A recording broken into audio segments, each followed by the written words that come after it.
សំសួរបងប្រុសបរោះតិចចង់និយាយថាចេះមិនបានខ្ញុំសួរថាផឹកស៊ីហ្នឹងឆ្ងាញ់មែនអត់ពេលដែលបានផឹកស៊ីហើយឆ្ងាញ់ពេលដែលបានជួបជុំគ្នាផឹកស៊ីអើងកងហ្នឹងមួយសប្បាយចិត្តហើយមានដឹងថាការផឹកស៊ីហ្នឹងវាមិនអត់ហូបហើយទៅវាប៉ះពាល់អីអត់ពេលដែលពងហូបហ្នឹងវាអត់អីទេខ្ញុំគិតថាពេលពងហូបហ្នឹងគឺវាសុបាយហើយតែនៅពេលដែលហូបហើយហ្នឹងផលប៉ះពាល់នៃការហូបសារ៉ាហ្នឹងវាមានផលអីខ្លះទី1ធ្វើឲ្យមានបញ្ហាមានជំងឺទី2ធ្វើឲ្យភ្លេចភ្លាំងទី3សតិបញ្ញាក៏មានបញ្ហាហាក់មានផលប្រយោជន៍អីដល់ផងតែមួយហេតុអីក៏ប្រឹងម៉េះខ្ញុំសួរក្នុងនាមជាប្រពន្ធម្នាក់អញ្ចឹងណាព្រោះអីខ្ញុំឆ្ងល់ព្រោះអីប្រុសសម័យនេះខ្ញុំឃើញទៅកន្លែងណាក៏គេយកអាស្រានឹងដឹកមុខផឹកស៊ី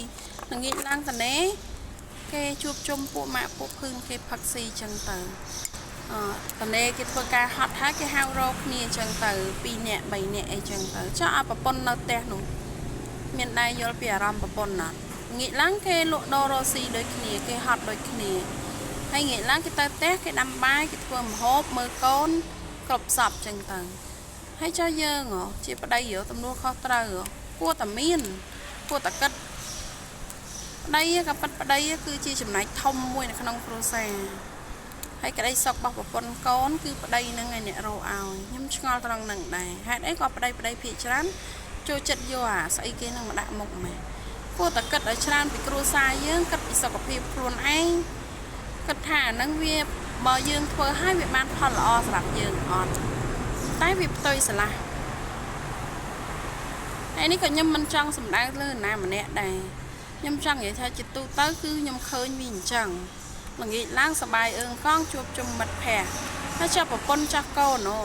មានដែរយល់អារម្មណ៍អត់ចាប់បើសិនជាប្រពន្ធល្ងាចឡើងណាត់ពួកម៉ាក់ផឹកស៊ីដូចគ្នាចុះយើងជាប្តីនឹងគិតមិនតែប៉ិតវាមួយបែបម្នាក់ទេអារម្មណ៍ទាំងអស់ហ្នឹងបងប្អូនគួរតែយល់ពីអារម្មណ៍គេផងយកអារម្មណ៍ខ្លួនឯងយកអារម្មណ៍គេនឹងមកដាក់អារម្មណ៍ខ្លួនឯងផងថាគេនឹងវាមានអារម្មណ៍បែបណាគេឈឺចាប់អត់គេតូចចិត្តអត់គេខឹងអត់អញ្ចឹងយើងជាបរោះគួរតែយកពីចំណុចនឹងមកគិតផងគួរតែយល់ពីប្រពន្ធឲ្យបានច្រើនយល់ពីគ្រួសារឲ្យបានច្រើនមិនយករួចខ្លួនសបាយម្នាក់ឯងហើយចុះគេនឹងគេអត់ចេះសបាយអីហើយបើយកគេមកហើយអត់ផ្ដល់ក្តីសុខឲ្យគេយកមកហើយឲ្យគេហត់ឲ្យគេនឿយហត់ទាំងកាយហត់ទាំងចិត្តអញ្ចឹងយល់ល្អមុននឹងសម្រាប់ចិត្តយកគ្រួសារគិតឲ្យច្បាស់សិនទៅ